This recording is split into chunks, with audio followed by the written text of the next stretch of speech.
Welcome.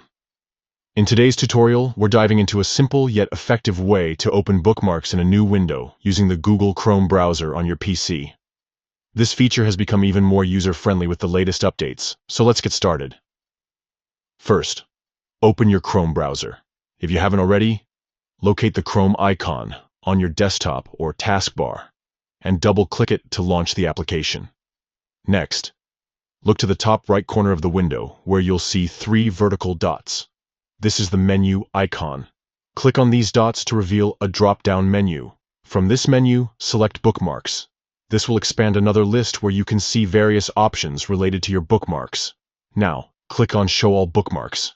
This action will open a new tab displaying all your saved bookmarks in an organized manner. Once you're in the Bookmarks tab, scroll through the list or use the search bar to find the bookmark you want to open.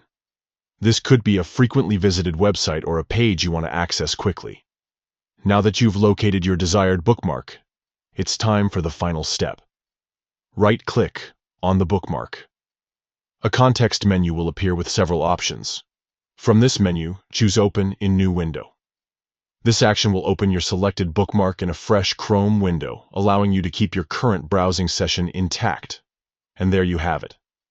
By following these straightforward steps, you can easily manage your bookmarks and enhance your browsing experience on Google Chrome. Remember, using bookmarks efficiently can save you time and keep your favorite sites just a click away. Thank you for joining me today. If you found this tutorial helpful, consider liking and subscribing for more tips and tricks on navigating Google Chrome and other tech tools. Happy browsing!